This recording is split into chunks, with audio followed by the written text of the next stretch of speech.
Salut tout le monde, on se retrouve pour le chapitre 180 de Dan Dadan. Et comment vous dire ça? Ce que j'adore avec cette série, c'est que on ne peut jamais rien prévoir de ce qui va arriver. Vraiment, on peut toujours émettre des hypothèses, mais en général, on va tomber à côté. Et ça bouge tout le temps, et il y a tellement de trucs qui peuvent partir dans toutes les directions que c'est ça qui est super avec Dan Dadan. Donc là, pour le chapitre 180, on retrouve donc tout notre petit groupe qui est en train d'essayer de suivre la fille. J'ai oublié les noms depuis le temps maintenant, voilà, les noms sont un petit peu passés par-dessus ma tête. Enfin bref, on essaye de savoir à qui lui a remis les couteaux. Au final, on se retrouve avec 3 personnages et franchement, j'aurais pas pu deviner, parce que je veux dire, j'explique, les 3 personnages sont quand même Domina, Adachi. Donc Domina, c'est l'infirmière. Elle a rencontré 3 personnes pour le moment. Domina, l'infirmière, Adachi qui est sa prof principale, et Sanjome, donc le comte de Saint-Germain. Forcément, dans le tas des 3, tu te dis, bon celui qui lui a remis les couteaux, c'est Sanjome. Non!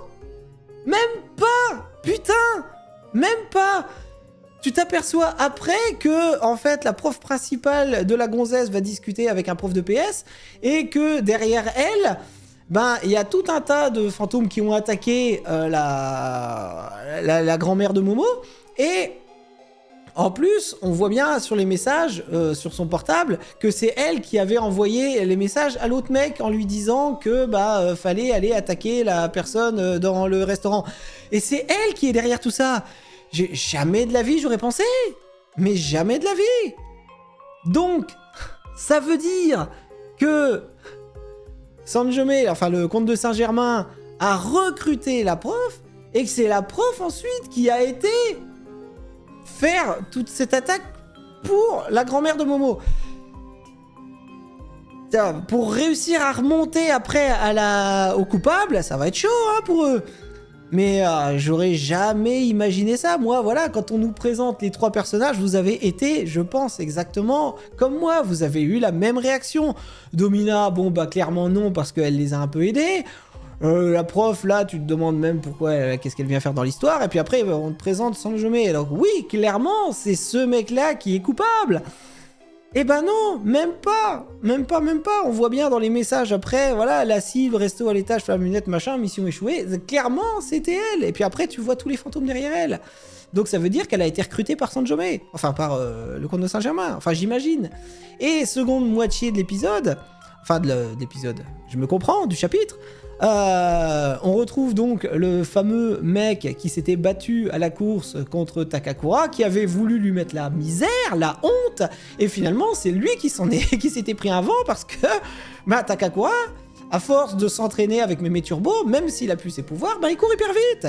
Donc du coup, c'est Takakura qui avait foutu la honte à ce mec-là. Donc ce mec-là pense encore avoir la cote, vient faire chier 2 gonzesses, et surprend les gonzesses en train de se faire des messages, et sur le portable, il y a écrit quoi? Takakura est pas stylé. Le mec qui avait aucune cote dans le lycée,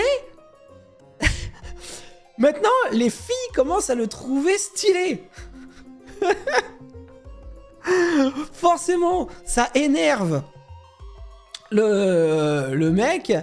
En plus, comme il dit, ça le gonfle parce que il s'est fait battre par ce nerd à lunettes, et par ce tocard, très précisément. Et du coup, lui commence à ne plus avoir la cote. Et là, truc impressionnant, improbable, c'est que il sort un couteau de sa poche. Et là, on se dit, merde, lui aussi il a été recruté. Donc après, effectivement, on a le flashback du moment où il a été recruté par on sait pas qui d'ailleurs, il entend une voix dans sa tête, et puis devant lui il y a 2 couteaux. Alors là maintenant, on a une petite indication sur les couteaux, c'est que maintenant il y en a deux en fait. Il y a deux sortes de couteaux. Il y a un blanc et un noir. Le blanc, tu te blesses avec, tu récupères un pouvoir. Le noir, tu blesses l'autre, tu récupères le pouvoir de l'autre. Donc il admette sa défaite avant, bien sûr. Ça, on le savait déjà. Mais maintenant, on comprend en fait que c'est pas...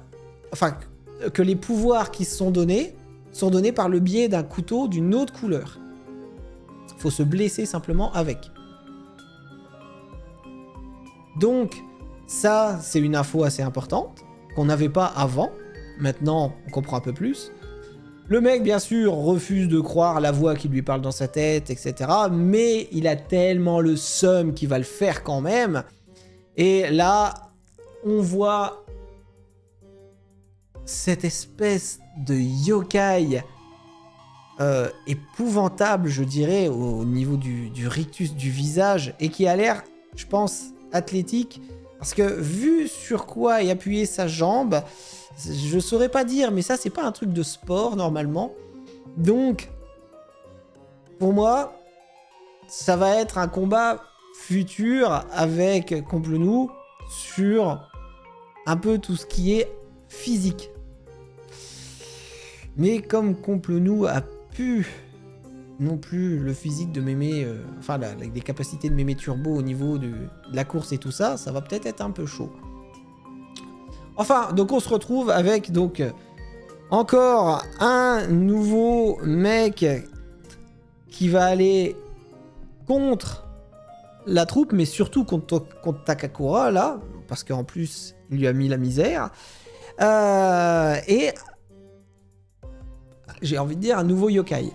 Donc ça va être intéressant à ce niveau-là. Mais jamais de la vie, j'aurais imaginé ça dans le chapitre. J'aurais pas pensé que, pour moi, c'était pas la prof principale de l'autre. C'était évidemment Sanjome. Et que l'autre, maintenant que Takakura a battu, qui se mette aussi à avoir les pouvoirs d'un yokai grâce au couteau. Ça... J'ai l'impression, comment vous dire ça? J'ai l'impression qu'en ce moment, il y a vraiment de plus en plus d'ennemis autour d'eux et ils vont vite se sentir un petit peu oppressés par tout ça. C'est l'impression que ça me donne. En sachant qu'ils ont d'autres problèmes à résoudre, qui est retrouver la taille de Momo, ce qui serait pas mal. Parce que ça, pour le moment, on n'a toujours pas d'indice, d'informations pour savoir comment lui rendre sa taille originale. Donc voilà. Enfin, chapitre du coup très intéressant à ce niveau-là.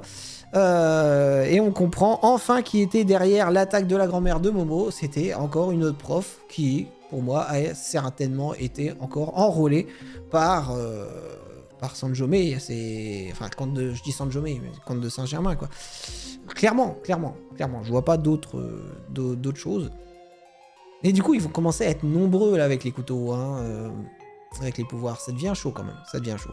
Bon, en tout cas, on se retrouve très vite. Et quand je dis très vite, c'est même à la suite parce que je vais attaquer le chapitre 180 tout de suite, la lecture, et je ferai l'analyse après. Vous aurez 2 vidéos dans la même journée normalement. Allez, ciao, à très vite, bientôt. Merci. Et bonne année au fait!